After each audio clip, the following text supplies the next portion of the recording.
도대체 거기서 뭐 한다고 몇 달째 연락 하나 없는 거니?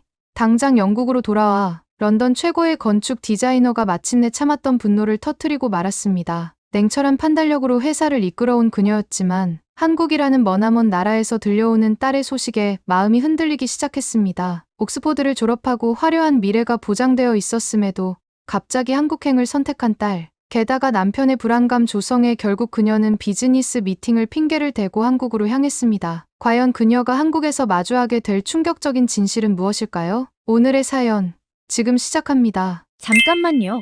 1초면 가능한 좋아요 버튼을 눌러주시면 영상 제작에 큰 힘이 됩니다. 저는 런던 켄싱턴에 살고 있는 건축 디자이너 엘리자 로렌스입니다. 꽤 성공한 여성 건축가라고들 하지만 사실 20년 전만 해도 이 바닥에서 여자가 살아남기는 쉽지 않았어요. 자하 하디드가 여성 최초로 2004년 프리츠커상을 받기 전까지는 더더욱 그랬죠. 건축계의 유리 천장을 깨는 데는 15년이 걸렸습니다. 처음 회사를 차렸을 때만 해도 클라이언트들은 제 디자인보다는 제 성별에 더 관심이 많았어요. 여자가 이렇게 큰 프로젝트를 감당할 수 있을까요?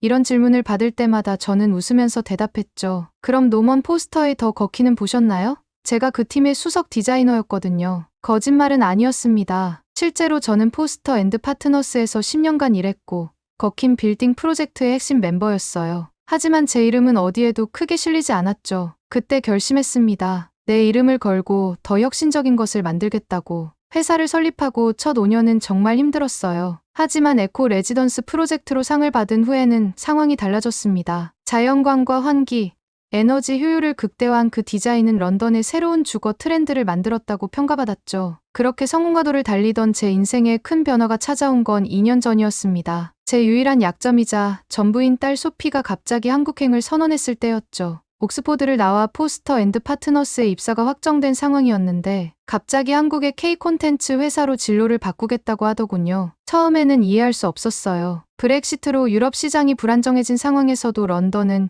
여전히 세계 건축의 중심이었고 소피는 그 중심에서 커리어를 시작할 수 있는 기회를 잡은 거였으니까요. 제 남편 제임스도 극구 반대했죠. 하지만 소피는 듣지 않았어요. 엄마, 건축이 변화하고 있잖아요. 이제는 공간과 콘텐츠가 결합하는 시대라고요. 한국은 그 변화의 중심에 있어요. 그렇게 떠난 딸은 점점 저와 멀어져 갔습니다. 처음에는 매일 하던 영상통화가 주 1회로 줄더니 나중에는 한 달에 한 번 연락하기도 힘들어졌죠. SNS에 올라오는 한국에서의 모습은 낯설기만 했어요. 제임스는 계속해서 한국의 위험성을 경고했습니다. 하지만 저는 그의 말이 점점 신뢰가 가지 않았어요. 제가 포스터 앤드 파트너스에서 일할 때 동대문 디자인 플라자 프로젝트를 접한 적이 있거든요. 그때 본 한국은 제임스의 말처럼 위험한 곳이 아니었습니다. 결국 저는 결심했어요. 직접 가서 확인하기로 한 거죠. 명목상으로는 아시아 지사 설립을 위한 시장 조사였지만 실제로는 제 딸의 변화가 궁금했습니다. 그렇게 시작된 제 한국행은 제가 알던 모든 것을 뒤흔들어 놓게 되었답니다. 그런 결심을 하기까지 사실 제 마음속에는 많은 갈등이 있었어요. 특히 혼자 있을 때마다 제임스의 말이 머릿속을 맴돌았거든요. 당신 딸이 한국에서 제대로 된 길을 가고 있는 건 맞아요?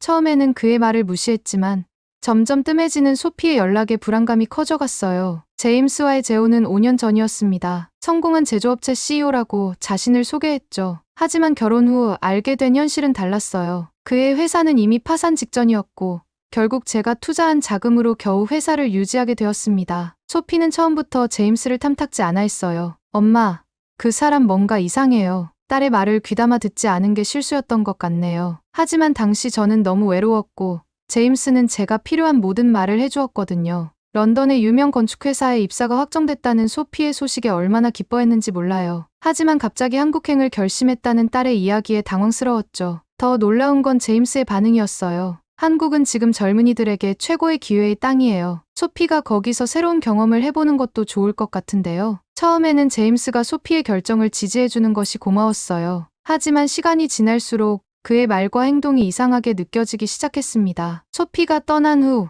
그는 점점 더 한국에 대한 부정적인 이야기들을 늘어놓았어요. 한국의 젊은이들이 얼마나 방황하는지 알아요? 최근에 본 뉴스인데 소피가 올린 SNS 사진들 좀 위험해 보이지 않아요? 한국은 여성에 대한 차별이 심각하대요. 소피가 걱정되네요. 매일 밤 이어지는 그의 우려 섞인 말들이 제 마음속에 의심의 씨앗을 심었습니다. 소피의 SNS를 들여다보는 시간이 길어졌고 딸의 변화된 모습에 불안감을 느꼈죠. 하지만 어느 날 우연히 제임스의 사무실을 방문했다가 충격적인 사실을 알게 되었어요. 책상 위에 놓인 서류들, 그의 회사가 완전히 망했다는 것, 그리고 제 회사의 지분을 노리고 있다는 사실을 알게 된 거죠. 그때 소피가 보냈던 문자가 떠올랐어요. 엄마, 나 정말 잘 지내고 있어. 걱정하지 마. 그리고 제임스 아저씨 조심해. 그동안 제임스가 한 모든 말이 의심스러워지기 시작했습니다. 소피에 대한 걱정도, 한국에 대한 우려도 모두 거짓이었던 걸까요? 결국 저는 용기를 내어 한국행 비행기 표를 끊었습니다. 제임스에게는 단순한 비즈니스 미팅이라고 말했지만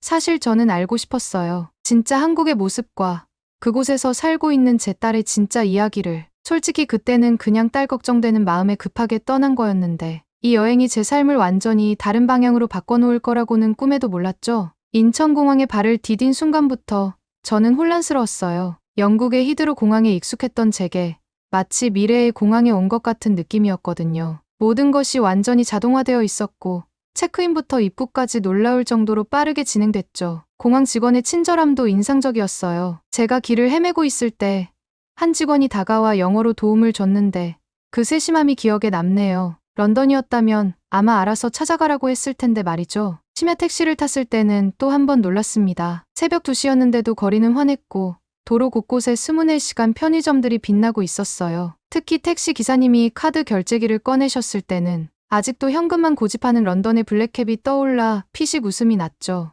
호텔에 도착해서는 더 큰 충격이 기다리고 있었어요. 죄송하지만 새벽이라 음식점이 다 문을 닫았을 텐데 프론트에 물어보니 직원이 웃으면서 배달 앱을 보여주는 거예요. 새벽 3시에도 따뜻한 음식을 배달시킬 수 있다니. 창밖으로 보이는 서울의 야경은 마치 SF 영화의 한 장면 같았어요. 한강을 따라 줄지어 선 고층 빌딩들의 조명이 만드는 풍경이 런던의 카나리 워프와는 또 다른 매력을 풍겼죠. 새벽잠에 취해 창가에 기대어 서 있는데 문득 소피의 말이 떠올랐어요. 엄마, 한국은 정말 안전해요. 새벽에도 혼자 돌아다닐 수 있다니까요. 처음에는 반신반의했는데 이제는 그 말을 이해할 것 같았어요. 호텔 방은 꽤 따뜻했는데 나중에 알고 보니 바닥 난방 때문이더군요. 우리 영국의 차가운 바닥과는 비교도 안 되는 따스함이었죠. 피곤했지만 잠이 오지 않아 TV를 틀었는데 새벽 시간임에도 온갖 채널에서 프로그램이 방영되고 있었어요. 문득 제임스의 말이 떠올랐습니다. 한국은 위험하고 불편한 곳이라고 했었죠. 하지만 제가 지금까지 본 한국은 그의 말과는 정반대였어요. 오히려 런던보다 더 안전하고 편리해 보였죠. 아침이 밝아올 때까지 저는 창가에 서서 서울의 풍경을 바라봤어요. 그리고 생각했죠.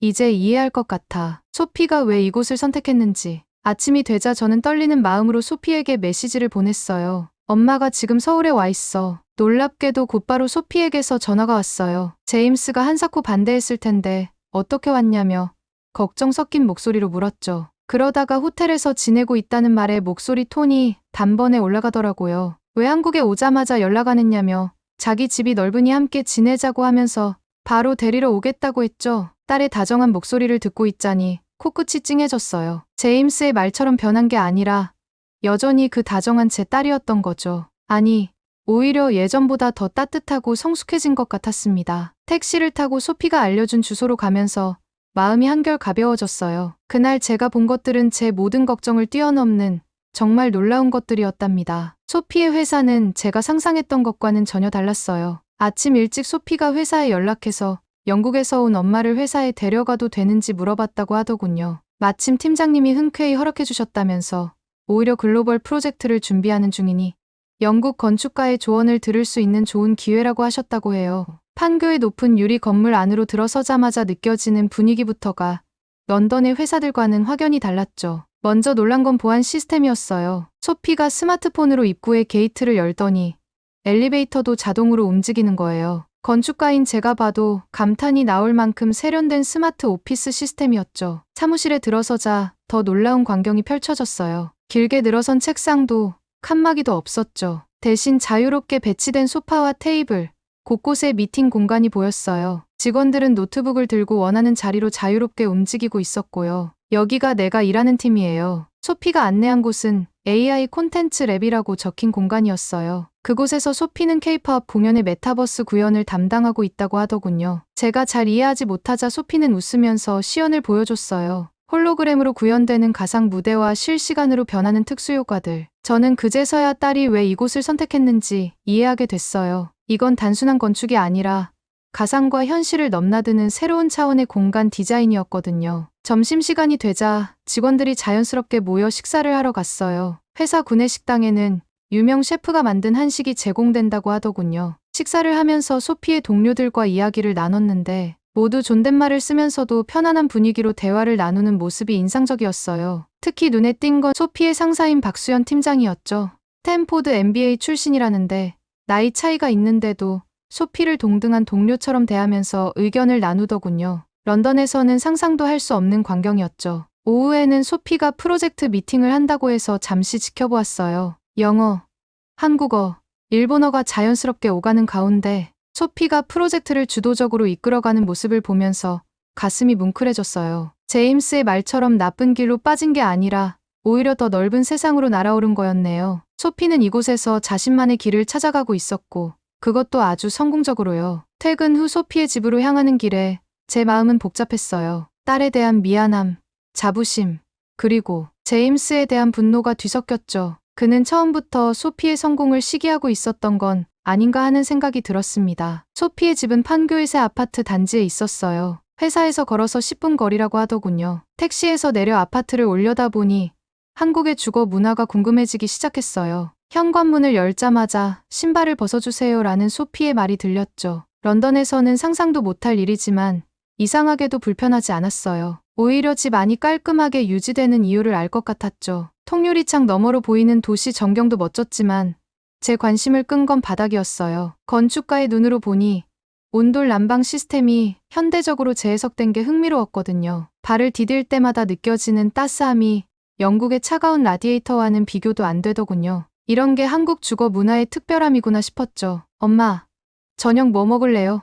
소피가 스마트폰을 보여주는데 호텔에서 봤던 것보다 훨씬 다양한 메뉴들이 화면에 가득했어요. 한식은 물론이고 이탈리안, 중식, 심지어 인도 음식까지. 디저트도 따로 배달된다는 게 신기했죠. 호텔에서는 대충 훑어보고 한식만 시켰는데 이렇게 자세히 보니 또 다른 놀라움이었어요. 저녁을 먹으면서 소피의 이야기를 들었어요. 처음에는 힘들었다고 해요. 언어도 다르고 문화도 달랐으니까요. 하지만 회사 동료들이 많이 도와줬대요. 특히 박수연 팀장이 소피의 멘토가 되어주었다고 하더군요. 그리고 한참을 망설이던 소피가 조심스럽게 입을 열었어요. 엄마, 사실 제임스 아저씨가 나한테 한국에 가라고 했던 건 엄마를 조종하기 위해서였어요. 제가 없으면 엄마가 더 외로워질 거라고 생각했나 봐요. 순간 찻잔을 잡은 손에 힘이 들어갔어요. 하지만 소피는 오히려 담담하게 말을 이었죠. 그런데 아저씨 뜻대로 안 됐잖아요. 저는 여기서 제 길을 찾았고 엄마도 이렇게 와주셨으니까. 밤이 깊어져도 우리의 대화는 계속됐어요. 거실 바닥에 앉아 차를 마시며 나눈 이야기는 런던에서는 결코 할 수 없었던 것들이었죠. 그동안 왜 이렇게 솔직한 대화를 나누지 못했을까 하는 생각이 들었어요. 창밖으로 보이는 야경을 바라보며 문득 깨달았죠. 제가 찾은 건 딸의 새로운 모습만이 아니었어요. 이곳에서 저는 우리가 잃어버렸던 집의 의미를 다시 발견하고 있었답니다. 차가운 대리석과 화려한 장식으로 가득했던 런던의 집이 아닌 온기가 있는 진짜 집을요. 깊어가는 밤, 소파에 기대 앉아 나누는 대화 속에서 저는 조금씩 용기를 내고 있었어요. 내일은 꼭 제임스에게 전화해야겠다고 생각했죠. 이제는 더 이상 그의 통제를 받고 싶지 않았으니까요. 아침 일찍 소피가 절 북촌으로 데려갔어요. 한옥마을이라고 했죠. 좁은 골목길을 걷다 보니 한국의 전통 가옥들이 고즈넉하게 자리 잡고 있었어요. 서양 건축만 해온 제게는 신선한 충격이었죠. 특히 인상 깊었던 건 한 한옥 카페였어요. 전통 건물을 현대적으로 개조했는데 그 공간 활용이 놀라웠거든요. 처마 밑으로 스며드는 빛, 마당과 실내를 자연스럽게 이어주는 단의 높낮이, 그리고 무엇보다 온돌이 주는 따뜻함까지. 이게 바로 한옥의 과학이에요. 소피가 설명해 주더군요. 마루와 온돌을 적절히 배치해 계절에 따라 다른 공간을 활용하고 처마의 각도로 여름엔 햇빛을 피하고 겨울엔 받아들인다는 거예요. 영국의 석조 건물들과는 전혀 다른 철학이었죠. 점심을 먹고 성수동으로 향했어요. 이곳은 또 달랐죠. 오래된 공장들이 세련된 카페와 갤러리로 변신해 있었거든요. 특히 한 건물은 기존 구조를 최대한 살리면서도 현대적 감각을 더했더군요. 런던의 테이트 모던이 떠올랐어요. 엄마, 내가 왜 한국에 왔는지 이제 이해하시겠어요. 소피의 말에 고개를 끄덕였어요. 이곳은 단순히 K-팝이나 IT 강국이 아니었어요. 전통과 현대가 조화롭게 어우러지며 끊임없이 새로운 것을 창조해내는 곳이었죠. 해질 무렵 우리는 한강공원에 앉아 있었어요. 서울의 야경이 한강에 반짝이는 걸 보며 생각했죠. 제가 찾던 건 이런 거였구나. 과거와 미래가 공존하는 방법, 차갑지 않은 현대성, 인간미를 잃지 않은 혁신. 그날 밤, 전 두 가지 결심을 했어요. 하나는 제임스와 헤어지는 것, 다른 하나는 한국의 건축을 더 깊이 공부해보는 거였죠. 특히 온돌 시스템을 현대 건축에 접목하는 방법에 대해 연구해보고 싶었어요. 어쩌면 이게 제가 찾던 새로운 영감이 될 수도 있을 것 같았거든요. 다음에 또 오실 거죠? 소피가 물었어요. 당연하지. 이번엔 좀 더 오래 있으면서 한국 건축을 제대로 공부하고 싶은데 그때도 이것저것 많이 알려주렴. 딸이 활짝 웃었어요. 그리고 전 깨달았죠. 제가 한국에서 발견한 건 단순히 새로운 건축의 영감만이 아니었어요. 차가운 라디에이터 대신 온기 가득한 온돌처럼 제 딸의 따뜻한 마음을 이곳에서 다시 느낄 수 있었거든요. 영국으로 돌아오는 비행기에서 저는 생각이 많았어요. 창밖으로 펼쳐진 구름을 바라보며 소피와 보낸 일주간이 꿈만 같았죠. 특히 출발 전날 밤, 소피가 해준 말이 계속 맴돌았어요. 엄마, 우리가 찾은 건 새로운 시작이에요. 이제는 엄마의 행복을 찾을 차례예요. 히드로 공항에 도착하자마자 변호사 사무실로 향했어요. 오랜 친구인 제인이 이미 준비해둔 서류를 보여줬죠. 모든 증거가 명확했어요. 집으로 돌아오니 제임스가 기다리고 있더군요. 평소와 다르게 초조한 표정이었어요. 당신이 한국에서 돌아올 때까지 기다렸어요. 회사가 좀 어려워져서 추가 투자가 필요한데. 전 차분하게 대답했어요. 충분히 기다렸어요.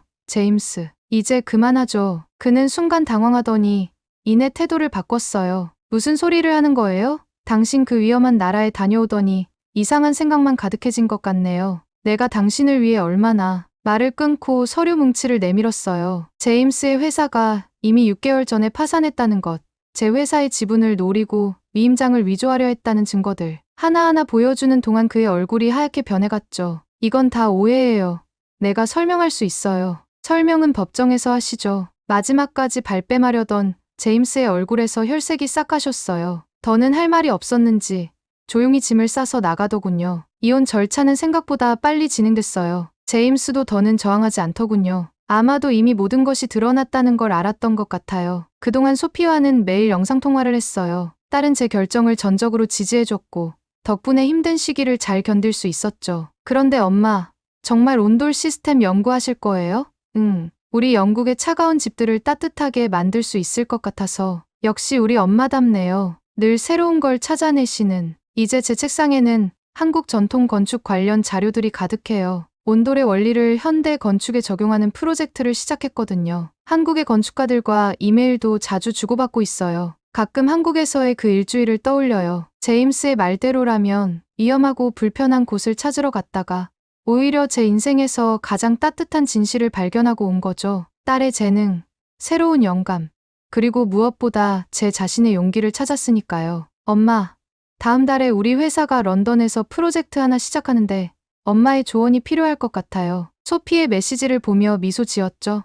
이제는 알아요. 진정한 집은 공간이 아니라 서로를 이해하고 지지하는 마음이라는 거요. 런던의 추운 겨울이 시작될 무렵, 저는 영국 한국기술협력 세미나에 참석했어요. 건축 분야 전문가들이 모여 양국의 기술 교류에 대해 이야기를 나누는 자리였죠. 전통적인 한국의 건축 요소들이 현대 건축에 주는 시사점이란 주제로 발표도 했어요. 특히 한국의 온돌 시스템이 현대 건축에 어떻게 적용될 수 있는지에 대해 많은 관심이 쏟아졌죠. 세미나가 끝나고 소피에게서 전화가 왔어요. 요즘 한국에서는 영국 기업들과의 협업이 한창이라고 하더군요. 특히 소피의 회사도 영국의 IT 기업과 새로운 프로젝트를 준비하고 있다고 했죠. 다음 달에 소피의 회사가 준비하는 K 콘텐츠 전시회가 있다며 제게 꼭 와달라고 하더라고요. 마침 한국의 전통 건축을 더 깊이 연구해보고 싶었던 참이라 흔쾌히 승낙했어요. 이번에는 좀 더 오래 머물면서 북촌과 경복궁의 건축 양식도 자세히 살펴볼 생각이에요. 6개월 전 그 선택이 제게는 인생의 터닝포인트가 되었습니다. 제임스와의 이혼은 힘들었지만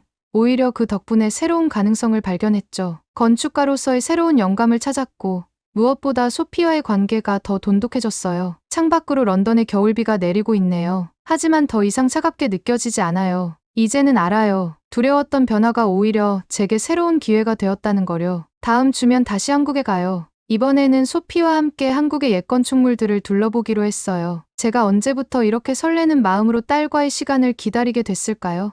한국에서의 새로운 경험들이 벌써부터 기대되네요. 오늘은 딸과의 갈등을 한국에 와서 해결한 영국인 건축가 엄마의 사연이었습니다. 매년 증가하는 외국인 유학생들처럼 소피도 한국을 선택했고, 그런 딸의 선택을 이해하지 못했던 엄마는 직접 한국을 방문하면서 달라졌습니다. 안전한 거리, 편리한 생활, 첨단 기술은 물론 온돌이라는 새로운 건축 문화까지 발견하며 한국의 매력에 빠져든 엘리자의 이야기가 인상적이었습니다. 자녀를 한국으로 보내는 것을 걱정하시는 외국인 부모님들이 있으리라고 생각합니다. 하지만 이 사연처럼 한국은 젊은이들이 마음껏 꿈을 펼칠 수 있는 기회의 땅이자 안전하고 따뜻한 나라입니다. 여러분은 한국에서 자립을 꿈꾸는 외국인 청년들에게 어떤 말씀을 해주고 싶으신가요? 댓글로 여러분의 이야기를 들려주세요. 감동뭉클에서는 여러분의 소중한 마음을 모아 사연 주인공들에게 전해드리고 있습니다. 여러분 주변에 감동적이거나 재미있는 실제 사연들을 제보받고 있으니 언제든 저희 공식 메일로 제보해주세요.